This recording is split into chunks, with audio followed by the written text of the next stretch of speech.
Hello, welcome to another installment of Liberty Nation's Swamponomics videocast. I'm Andrew Moran, Ellen's economics correspondent. Each week, I dive into the moors of top economic news stories and fish out compelling narratives, or I retrieve fallacies that have been accepted as conventional wisdom by the swamp creatures for years. This week, Ain't Life Evergrande in China. China is experiencing its own Lehman Brothers moment right now. China Evergrande Group, the investment holding company that invests, operates, and manages a diverse array of real estate properties, is now the nation's most troubling financial problem since the COVID-19 public health crisis. The company is poised to default on its $300 billion debt, something that could send shockwaves to the country's financial system and broader economy. According to widespread reports, the company will be unlikely to make interest payments on large portions of its liabilities next week and could even miss a principal payment on one of its exorbitant loans. Moreover, according to the Bank of America, Evergrande represents nearly 1/5 of outstanding notes. If it implodes, the nation's junk dollar bond market would skyrocket to 14%, up from the current 3%. Suffice it to say, China is bracing for a quote, nightmare scenario. The People's Bank of China injected about $14 billion worth of 7- and 14-day reverse repurchasing agreements into the banking system.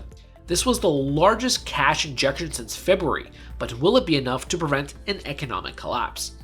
Because a default would lead to a day of reckoning for Beijing, authorities will have no other alternative but to bail out the too-big-to-fail developer. It might work on a grander scale, but for the 70,000 retail investors who poured massive sums of money, including their life savings, into Evergrande, it might be too late. Some people have reportedly taken management hostage or have stormed the company's headquarters. That said, the state-run press is doing everything it can to eliminate concerns about the pending demise of the 25-year-old company, with the Global Times calling Evergrande's situation an quote, isolated incident. For a nation that has seen its post-COVID economic recovery slow down significantly, market analysts are warning that this is the last thing the country needs. SocGen economists led by Wei Yao wrote in a research note, said, quote, avoiding a systemic liquidity squeeze is the absolute priority for the PBOC, and it has the means to do so.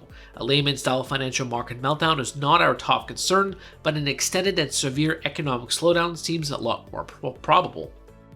In addition, Goldman Sachs and Morgan Stanley have cut their forecast for the Chinese property industry, as experts believe an Evergrande default would initiate a ripple effect for suppliers, other developers, and the overall financial system. Even the new energy vehicle market would take a hit since Evergrande has increased its presence in this growing field. All of this was widely expected if you comb through the data. This is not something that happened out of the blue. The fault line started to form late last year after Yongchang Coal and Electricity Holding Group, a state-owned mine operator in the Henan province, failed to make a principal and interest payment on AAA-rated commercial paper worth about $151 million. Meanwhile, this past spring, Liberty Nation reported on the new pandemic that would potentially devastate the Chinese economy, the bond default crisis. For example, as Liberty Nation wrote in May, the Li Keqiang Index, an alternative economic measurement that looks at electricity consumption, railway cargo, volume, and bank lending, stood at a decade high. China's bond market is reportedly lagging behind these indicators. September is usually a volatile month for the financial markets, but the chaos engulfing China at the moment could trigger a tsunami for the global markets. Indeed, there is big trouble in Little China. As to America's colors, the colors that never run.